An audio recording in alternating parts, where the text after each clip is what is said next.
Ici le Mafia Studio, tu écoutes Mafia Talks, ton podcast hip-hop préféré. La semaine dernière, on était avec Thierry, et aujourd'hui on se retrouve avec Yohan, aka 1h42, avec qui on va parler musique, création et entrepreneuriat. Yohan, comment ça va ? Ça va super, écoute, et toi ? Ça va bien, merci. Ouais. Je te remercie d'être là aujourd'hui, ça fait toujours plaisir de recevoir quelqu'un qui prend sur son temps pour venir discuter. Et puis c'est cool parce que je commence à pouvoir récupérer des gens à chaque invité. Je peux récupérer la petite personne que je voulais interviewer il y a un moment. Donc ça fait vraiment plaisir. Ce podcast, il est un peu spécial parce que t'es la première personne que j'ai pu interviewer en dehors de Mafia Talks.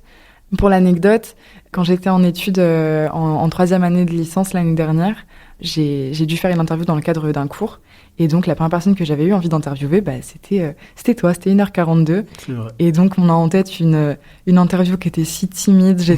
J'étais pas à l'aise. Et en même temps, je voulais faire quelque chose de bien et je voulais avoir l'air à l'aise. Et j'ai filmé avec mon iPad. Et dites-vous que quand on a commencé à enregistrer, j'ai oublié d'allumer l'iPad. Donc, il y avait pas de vidéo. J'étais en PLS, je tremblais. Mais au final, on a fait une super interview qui m'a valu... grave cool. Qui m'a valu une cool. très bonne note. Ouais, bah écoute. Donc c'est trop cool. Et maintenant, je suis très fière de pouvoir te recevoir dans un studio. Grave. Avec des meilleures conditions et une version de moi-même qui est un peu plus confiante et un peu plus sereine. C'est le moment où je vais pouvoir t'afficher un petit peu. Je vais juste te présenter pour nos auditeurs qui peut-être ne te connaissent pas, qui peut-être ne sont pas de Montpellier. Donc à ce jour, tu es DJ, tu es avec Mendy qu'on a reçu il y a 3 semaines, le père du Show Club. Tu es résident à Pignata Radio et tu es en étroite collaboration avec Based MTP. Tu communiques beaucoup sur tes réseaux avec des vidéos où on peut te voir mixer et tu commences à te déplacer un peu partout en France pour régaler les publics d'autres villes. Donc j'aimerais bien maintenant avec toi tes mots que tu te présentes à nos auditeurs. Du coup, moi, c'est 1h42. Un nom un peu bizarre pour un DJ, mais qui reste quand même assez cool. Est-ce que tu as envie de l'expliquer ou est-ce que tu en as marre de l'expliquer ? Bah, je peux l'expliquer. Après, j'aime bien ce petit côté où tu te poses la question de ce que c'est et tu sais pas. Et ben on peut laisser le suspense, alors c'est comme tu veux. Donc on va le laisser comme ça. Pour ceux qui me croisent et qui me demandent, je leur répondrai. Mais on va laisser comme ça.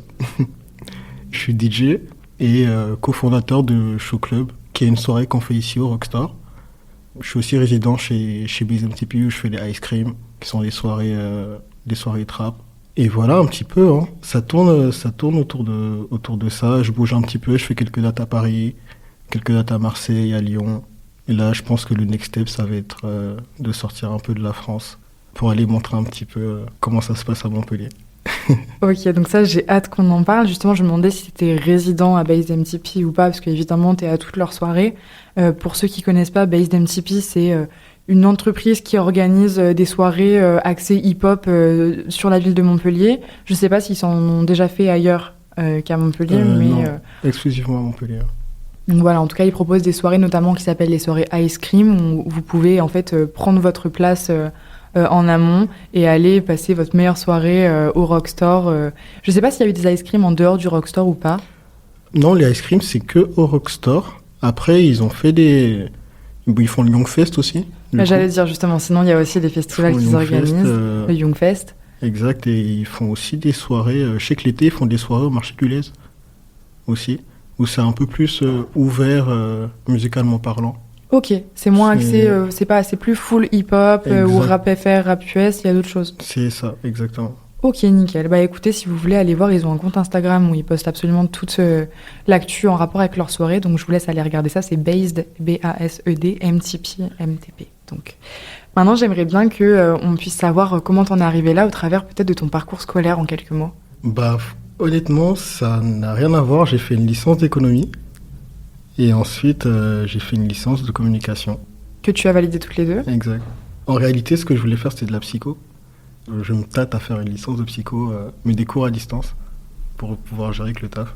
Et si jamais tu fais ça, ce serait pour pouvoir pratiquer après ou c'est simplement pour... C'est simplement pour me nourrir.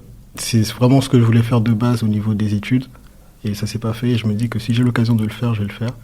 Histoire de ne pas avoir de regrets après et me dire je l'ai quand même pas fait. C'est un sujet qui me passionne. J'aime bien comprendre un peu comment l'être humain fonctionne et réfléchit, tu vois. Et comment ça se fait que tu n'en aies pas fait ton métier au moment où tu étais encore dans les études ? C'est plus facile d'être dans les études et de continuer que de les quitter et d'y revenir ? Je dirais que c'est pour des raisons... si j'ai pas fait ça, c'était pour des raisons de famille, entre guillemets. Donc je l'ai pas fait, mais aujourd'hui j'ai l'occasion de le faire, donc je vais le faire. Je pense qu'il n'y a pas vraiment de Tant que tu sais le gérer dans ton organisation, en fait, il n'y a pas forcément d'obstacle. Il y a tellement de moyens d'apprendre et de pouvoir le faire sans forcément que ça te mette des bâtons dans les roues dans ce que tu fais professionnellement. Ça demande une certaine discipline quand même de réussir à suivre les cours, surtout quand tu vas pas en classe, que t'as pas tout un cadre scolaire et tout. C'est quelque chose que tu as toujours eu. Est-ce que tu étais le bon élève quand tu étais en licence ou c'est quelque chose que tu as appris? J'ai toujours été assez autonome et dans mon organisation, dans le travail et tout. Et du coup, ça me suit jusqu'à présent, quoi. J'arrive à m'organiser, même avec ce que je fais à côté du DJing, mais qui reste quand même dans la musique. Est-ce que tu pourrais peut-être nous refaire un récap des étapes charnières qui t'ont amené à la musique parce que donc, tu as fait tes études. C'est ça. Tu es parti dans la musique et tu penses à reprendre des études de psycho pour te nourrir. Mais en soi, on ne sait pas pourquoi et comment tu as été dirigé vers la musique de manière professionnelle. Est-ce qu'on peut repasser par des étapes? L'histoire, elle est folle. Est-ce que tu peux nous raconter? L'histoire, elle est vraiment folle. Du coup, je m'installe à Montpellier pour ma licence. Tu sais, j'ai toujours été dans la recherche de morceaux de niche et tout, que pas grand monde écoute et que je kiffe, j'écoute dans mon coin, tu vois. Je m'installe dans un studio et à un moment, je remarque qu'à l'étage d'au-dessus, mes voisins d'au-dessus, ils écoutent les mêmes musiques que moi. Et je me dis, mais c'est pas possible, c'est pas possible, ils chasament mes sons, tu vois. Un jour, je rentre de cours et j'entends la musique et je me dis, faut que j'aille voir c'est qui. Et je suis la musique, je toque. Et là, il y a un mec qui ouvre, dans un peignoir. Ce mec-là, aujourd'hui, c'est mon manager. Et je lui dis, excuse-moi, je suis le voisin d'en dessous et en fait, on écoute vraiment les mêmes morceaux et tout. Et il me dit, ah ouais, et tout. Je lui dis, ouais. Et il me dit, vas-y, rentre. Et là, je rentre et ils étaient en train de créer leur label de musique. Du coup, j'arrive en plein dedans. Dans ce label-là, t'avais des groupes de rap et tout. Et de base, je commence à faire du community management pour eux parce que je gérais déjà assez bien mes réseaux sociaux à l'époque. Je fais du community management pour eux. Et ensuite, t'as un DJ qui se barre à Paris et qui me laisse ses platines. Et il y avait des concerts à venir et tout, il n'y avait pas de DJ. Donc j'ai commencé à apprendre comme ça sur le tas. J'ai fait mon premier concert en 2017 en tant que DJ. Et quand tu vas à ce concert pour la première fois, t'es confiant ou pas? Non, du tout. Du tout. Pour moi, j'avais aucune légitimité à être là. Vraiment, j'étais en mode, ok, d'accord, je kiffe la musique et tout. Ok, d'accord, je commence à kiffer toucher les platines, tout ça. Mais est-ce que je suis vraiment légitime à être là sur scène, faire des premières parties avec des artistes et tout? J'étais pas forcément sûr de moi à l'époque, mais je pense qu'après, c'est avec l'habitude, à force, tu te dis, bon, si à chaque fois on me met à cette place-là, c'est que je dois avoir les compétences pour être à cette place-là, sinon les gens, ils sont pas bêtes, tu vois. C'est marrant parce qu'en fait, au final, c'était pas ton but premier de mixer, t'étais dans la musique. Je kiffais grave la musique. T'as baigné là-dedans depuis que t'es petit? Ouais.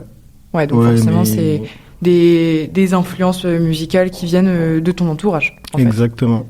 Ok. Donc t'avais pas de projet ni de carrière dans la musique en tant qu'artiste qui utilise sa voix, ni en tant que DJ? Du tout. Tu t'es vraiment juste retrouvé. En fait, limite, la porte de tes voix sont ouvertes, ça t'a aspiré, ils t'ont dit maintenant tu vas faire de la musique. C'est ça. C'est c'est marrant quand même. C'est ça. Et vite, je me suis rendu compte que c'était ce que je voulais faire. Ils étaient en train de créer leur label. Est-ce que donc t'as pris part à l'entreprise? Pas vraiment, mais je m'occupais un peu, comme je t'ai dit, du community management et souvent de la DA sur des clips ou ce genre de trucs, mais sans plus. Donc tu le faisais vraiment en bénévole parce que c'était devenu des potes? Exactement. Ok. Ce label, t'as pas dit leur nom pour nos auditeurs qui nous écoutent? C'était PLMP et aujourd'hui ça s'appelle AMP Publishing. C'est plus un label, ils font de la musique à l'image et de l'édition. Mais oui, à l'époque ça s'appelait PLMP, ouais. Je vous invite à aller voir leur travail, c'est des gens très cool et c'est surtout des créatifs et des passionnés. Si jamais ça vous intéresse, ils sont à Montpellier et ils ont un Instagram. C'est AMP du coup leur Instagram? Oui, c'est AMP Publishing. AMP Publishing, vous pouvez aller voir ça. Moi j'aimerais bien qu'on discute un peu peut-être des conseils de rookie que tu pourrais donner. T'es rentré dans la musique de manière assez particulière, donc à ce moment-là, quand tu rencontres PLMP à l'époque, tout ce groupe-là, tu fais quoi toi dans ta vie? J'étais en licence d'éco. D'accord, donc t'es pas encore dans le monde du travail, t'es encore en études. Exactement. C'est ça qui t'a vraiment amené donc à ne pas continuer les cours, c'est les rencontrer et puis commencer la musique? Honnêtement, ouais, je pense que le fait que je les ai rencontrés, je pense que, enfin, pour moi, il n'y a rien qui se fait vraiment au hasard, tu vois. Et c'était vraiment une période de ma vie où bah, j'étais en train de faire un truc que j'aimais pas. Tu vois, j'étais en licence d'éco, c'est pas du tout ce que je voulais faire, tu vois. J'étais en train de faire un truc que j'aimais pas et je me cherchais vachement.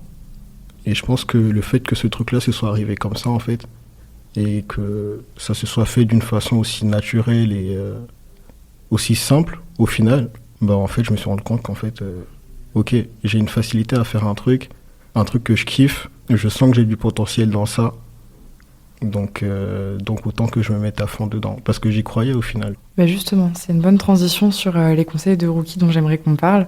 Comment tu te sens au moment où tu as l'occasion de commencer à mixer? Tu as l'occasion de mixer devant des gens, tu fais ta première soirée en 2017. Donc toi, tu es dans cette situation où tu as le courage de te lancer, même si tu as peur et que tu te sens pas légitime, tu te dis vas-y, j'y vais. Comme tu dis, on se met toujours à cette place-là, C'est ça, tout te ramène à la scène. Il y a un moment, il faut le faire. c'est ça. Comment tu fais pour gérer le stress? Je pense que c'est une question qu'on se pose tous quand on n'est pas DJ. Qu'est-ce qui se passe quand tu te retrouves sur scène, que tu as plein de gens qui vont passer leur soirée va dépendre de comment tu vas mixer. Comment tu gères ce stress? Comment tu gères cette soirée? Est-ce que tu peux nous raconter cette soirée en particulier? Honnêtement, c'est les premières minutes qui sont compliquées.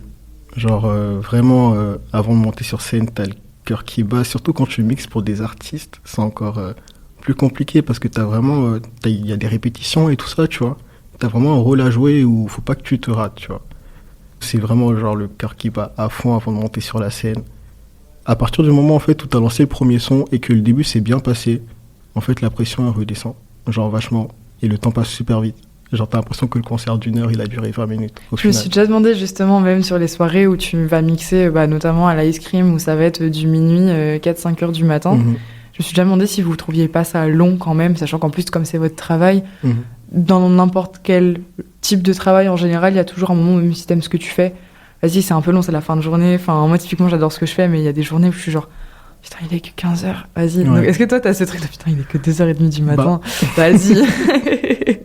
Ça m'est déjà arrivé, pas à la Ice Cream, parce que la Ice Cream, bon, il y a plusieurs DJ, et du coup, on se split la soirée, c'est chacun mixe à peu près 1h30, 1h45, tu vois. Du coup, ça va. Il y a des soirées où ça m'est arrivé de regarder le temps passer, parce que je faisais du minuit 6h, et qu'en fait, j'aimais pas du tout la soirée. Là, tu sens vraiment le temps passer, tu sens vraiment la fatigue. Mais vraiment, il y a eu des soirées aussi où je crois qu'en tout, j'ai dû mixer genre 9h. Tu vois, dans la soirée, genre j'ai mixé au before et j'ai mixé à l'after. Pourquoi? Parce que j'étais même pas obligé de mixer à l'after. J'ai mixé au before et en fait, je kiffais tellement que quand le mec il m'a proposé pour l'after, je lui ai dit bah ouais, vas-y, je suis grave chaud. Du coup, on a arrêté l'after et j'ai enchaîné genre 6 heures de mix encore, tu vois. Parce que je kiffais le truc et je l'ai vraiment pas senti passer. Qu'est-ce que tu conseillerais comme move smart pour réussir à rentrer au moins dans ce monde-là? Pas forcément à réussir ta carrière, parce que ça, c'est chacun son parcours. T'en tires quoi comme conseil à donner à un petit rookie qui est là et qui veut des conseils? Je pense que l'un des trucs qui est vraiment important quand tu te lances dans ce taf, c'est le fait de t'ouvrir aux gens.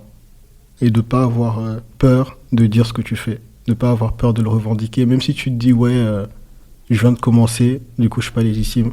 Faut pas avoir peur d'arriver vers les gens et de sortir, de vraiment sociabiliser et de parler de ton taf. C'est un taf où d'accord, il faut du travail, faut un talent, faut plein de trucs, tu vois. Mais tu peux avoir tout ça, tu peux faire tout ça. Mais si tu sors pas en fait pour parler de ton taf, ça sert à rien, c'est zéro. Donc c'est archi important de se construire quand même socialement parlant. Que les gens t'assimilent aussi à ton métier, quoi. Exactement. On sait que ce mec-là, il mixe. Exactement. Donc pas avoir peur de parler de ton activité, même si tu viens de commencer. Exactement. Ceux qui nous écoutent, si vous voulez devenir DJ, parlez-en alors. Et je suis assez d'accord avec toi, pour le coup, quand j'ai commencé mes projets, j'avais vraiment du mal à dire que j'étais animatrice radio, à dire que j'étais en train de créer une entreprise, parce que c'est pas réel, t'es pas là, t'es nouveau, tu te sens pas... T'as pas l'impression que ça intéresse les gens. Alors qu'au final, oui, je me rends compte que des fois, j'ai des gens qui reviennent vers moi en me disant « Ah, je me souviens, tu m'as dit que tu faisais ça, j'ai telle ou telle chose à te proposer, ou je peux t'envoyer telle ou telle personne. » Donc oui, en effet, c'est très très important. Tu dirais quoi, toi, du début, au tout début de la musique, avant de savoir que, en tout cas sur Montpellier, ça allait bien marcher, qu'aujourd'hui, c'est ton métier, que ça prend de l'ampleur? Tu lui dirais quoi? C'est une très très bonne question. C'est une très très bonne question. Je dirais, tu vois, t'es pas obsédé par la musique pour rien. Genre, ça te sert pas à rien. J'aurais juste dit ça parce que je sais qu'à l'époque, j'ai toujours été genre vraiment tout le temps musique. Au final, c'était juste une passion, tu vois. C'était juste un truc que je kiffe. Mais j'aurais jamais imaginé qu'aujourd'hui, ça me serve. Genre dans ma vie. On va jouer à un petit vrai ou faux. Allez, Je l'ai fait aussi avec Mandy. J'ai gardé les mêmes questions comme ça. Peut-être un jour, si j'ai le temps, je pourrais comparer vos réponses. allez. Tu vas répondre du tac au tac. Et ensuite, tu auras le droit de revenir sur une question et on pourra développer dessus. Donc, vrai ou faux? Être DJ, c'est pas stable comme métier. Vrai. On peut vivre de ce métier. Vrai. Tu peux pas être en couple en étant DJ. Faux. C'est un métier sous-payé. Faux. T'es toujours en décalé des autres. Vrai. Quand t'es DJ, on restreint ton style musical. Vrai. Quand t'es DJ, vous trouvez trop chiant les gens qui demandent des musiques. Vrai. C'est réel. Ça, je m'en doutais. Est-ce qu'il y a une des questions sur lesquelles tu as envie de revenir? Peut-être sur la rémunération, peut-être sur la vie privée quand tu es DJ et que tu es tout le temps en décalé, sur lequel tu veux t'exprimer, ou est-ce qu'on passe à autre chose? Je pense que on va parler du fait d'être sous-payé en tant que DJ. Dis-moi tout. Je pense que c'est un sujet important. Ce métier-là serait pas sous-payé si les DJ acceptaient pas d'être sous-payés. Plus Voilà. fort. Voilà, c'est juste ça, tu vois.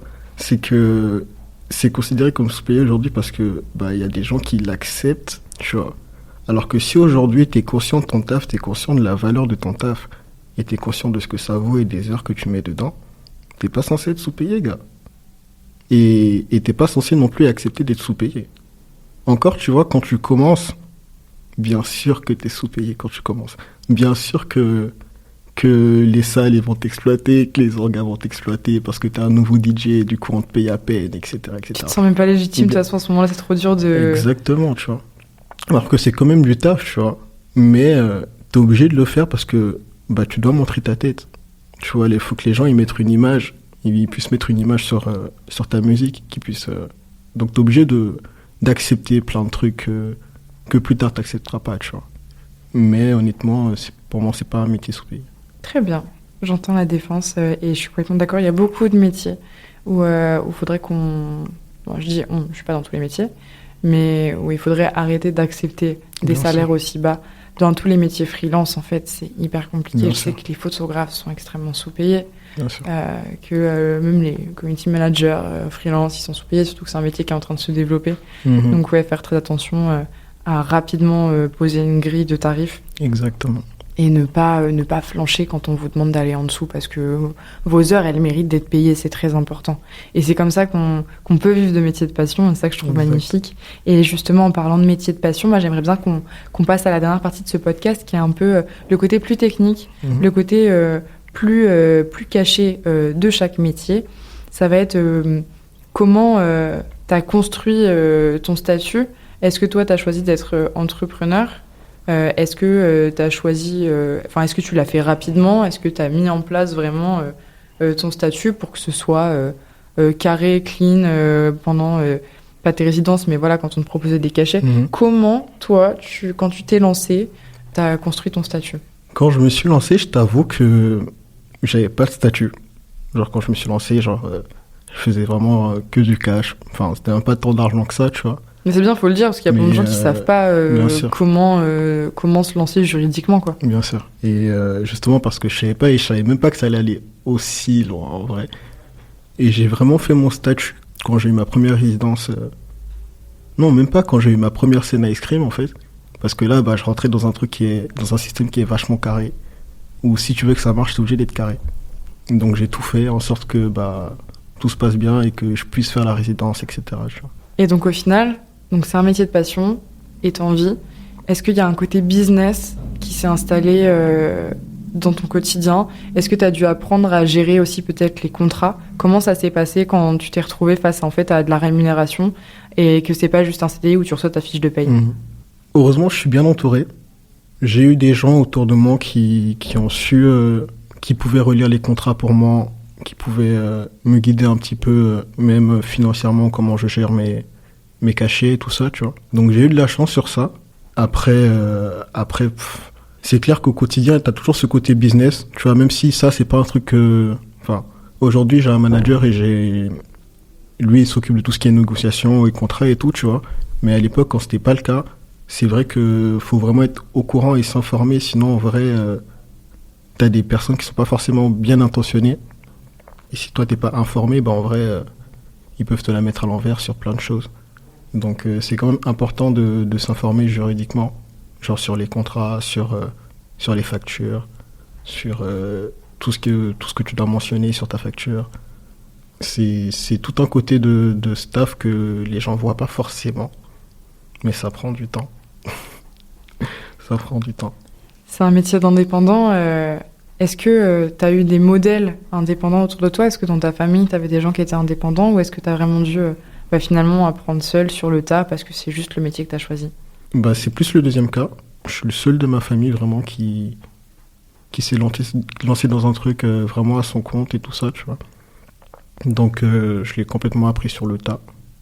Après, c'est quelque chose que j'aime bien, apprendre sur le tas. Donc ça va pas déranger plus que ça. C'est cool, tu fais des erreurs, t'apprends. Et tu te dis, ah putain, en fait ça marche comme ça. Donc, Est-ce qu'au début, tu as dû avoir un taf alimentaire à côté? Parce que j'imagine, et c'est ce que tu viens de dire, au début, forcément, tu n'acceptes pas les mêmes cachets que ceux que tu acceptes aujourd'hui. Aujourd'hui, tu as dû vraiment élever la barre plus haut. Et c'est génial parce que j'ai presque l'impression d'avoir quand même un peu vu ton évolution, pas depuis le début, mais entre quand je suis arrivée à Montpellier il y a 4 ans et aujourd'hui, tu es partout, mec. Tu es dans toutes les grosses soirées montpelliéraines. C'est tout ce qu'on te souhaite. Mais ça n'a pas dû être la même chose au début. Ça a dû être petite soirée par petite soirée. Comment t'arrives à vivre quand t'es DJ mais que t'es pas encore le mec qu'on appelle à chaque fois? C'est compliqué. Moi, j'ai eu de la chance parce que du coup, je suis venu à Montpellier pour mes études. J'avais mes parents quand même derrière qui me soutenaient financièrement, tu vois. Je pouvais me permettre de faire rentrer des petites sommes à côté et tout. Je l'ai géré comme ça. Genre, j'ai vraiment eu de la chance sur ça. Donc, j'en ai profité au maximum. Et sachant que ça dure pas éternellement, tu vois ce que je veux dire. Donc j'en ai vraiment profité au maximum pour me développer rapidement et pouvoir construire rapidement et tout parce que j'ai la chance de pouvoir le faire. Donc c'est un peu comme ça que ça s'est passé. Aujourd'hui c'est plus le cas, mais j'ai vraiment eu de la chance sur ça. Maintenant que t'es développé, est-ce que t'arrives à savoir comment t'as réussi à te faire connaître ou pas? Qu'est-ce qui s'est passé? Franchement, je suis passé par plusieurs étapes parce que de base, comme je t'ai dit, j'étais déjà très présent sur les réseaux sociaux avant et je faisais des shootings photos j'étais déjà modèle pour Jacker et tout ça. Donc je suis vraiment passé par ça aussi et par la façon dont je me présente sur les réseaux et tout pour commencer à me faire suivre. Et sur cette base-là, après tout le reste s'en est suivi, quoi. Vraiment, ça a commencé comme ça. Genre, c'était même pas par rapport à la musique ou quoi que ce soit. C'était vraiment, je posais pour des marques de Montpellier. J'ai une vraie question sur la concurrence. Mm-hmm. Est-ce que la concurrence, c'est quelque chose auquel tu pensais et est-ce que c'est quelque chose qui t'a bloqué ou à l'inverse qui t'a donné la dalle de réussir et de faire plus de soirées? T'as quelle relation à la concurrence, en tout cas dans cette ville? Parce que bon, si on parle à l'échelle de la France et du monde, c'est un peu loin. Peut-être que la façon dont je vais le dire, ça va paraître un peu bizarre, mais je vais m'expliquer. Il n'y a pas de concurrence.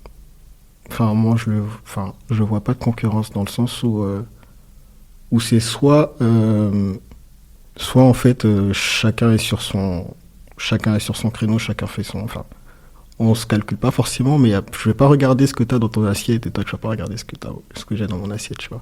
Il y a pas ça.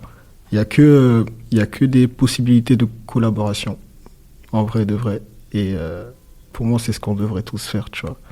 Il y a pas ce truc de parce que c'est vrai que généralement quand on en parle dans ce métier de la concurrence et tout, il y a plein de gens qui vont dire ouais, il y a plein de concurrence. Tu vois, il y a trop de concurrence. Il y a trop de concurrence et tout, mais en fait, pourquoi voir ça comme de la concurrence? Alors que ça peut être du partenariat. Genre. On est là, on fait un truc, c'est de la musique. Genre, c'est fait pour, tu vois, venir. C'est fait pour être partagé. C'est fait pour être partagé, tu vois. Et d'ailleurs, aujourd'hui, tu fonctionnes beaucoup en duo avec Mendy. Carrément. Il y a d'autres duos que tu fais ou pas? Que Mendy. Ok. Que Mendy, je sais que, en vrai, je peux que jouer. Le duo de l'enfer. Ouais. On se comprend complètement musicalement et tout, et c'est trop fluide. J'ai vu des vidéos hyper cool que Mendy m'a envoyées pour pouvoir créer le contenu Nice. de son podcast. J'ai pas encore sorti toutes les vidéos, mais vous inquiétez pas, ça arrive bientôt. je me reprends et je vais sortir tous les réels et ça va être sympa.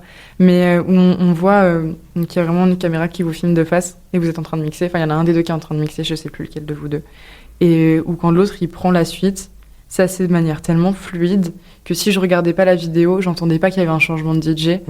Et la vibe, elle change, mais de manière tellement genre tranquille et smooth et c'est plus sur plusieurs minutes qu'au moment où il y a un changement. Et je trouvais vous êtes grave en symbiose en vrai quand vous mixez. Grave, franchement c'est trop grave. Et je pense que c'est la seule personne avec qui je peux avoir cette connexion-là, genre musicalement. C'est fou, genre. C'est vraiment fou. Bah, sur cette jolie fin, j'imagine qu'à l'avenir, on te souhaite de pouvoir te développer en dehors de la France, de pouvoir aller visiter d'autres villes, de leur montrer comment ça fait la fête à Montpellier. Exact. De ce que vous pouvez amener aussi musicalement. J'ai eu la chance d'être présente à plusieurs de vos soirées et c'est toujours des très bons moments. Et si je peux aussi ajouter un petit truc, c'est que le public qui vient vous voir, la plupart du temps, il est quand même très très cool. Je me suis sentie vraiment très très safe dans la plupart des soirées où je suis venue, notamment au Café de la Panacée. Au Café de la Panacée, j'ai jamais eu autant de meufs qui m'ont fait des grands smiles et qui m'ont demandé comment j'allais. Et les gens boivent, mais ils sont ok, ils sont pas... Franchement, l'ambiance est vraiment vraiment top. Et je pense que c'est en partie vous qui amenez ça dans vos soirées. Donc un grand merci pour tous les moments qu'on a pu vivre avec vous à Montpellier. Donc ouais, c'est déjà la fin. Moi, j'ai passé un très bon moment. Quant à moi et à ceux qui nous écoutent, on se retrouve la semaine prochaine, même jour, même heure, pour découvrir encore plein de jeunes talents et de personnalités. Je vous remercie d'avoir écouté. C'était Yohan et Yuna. Bisous, ciao.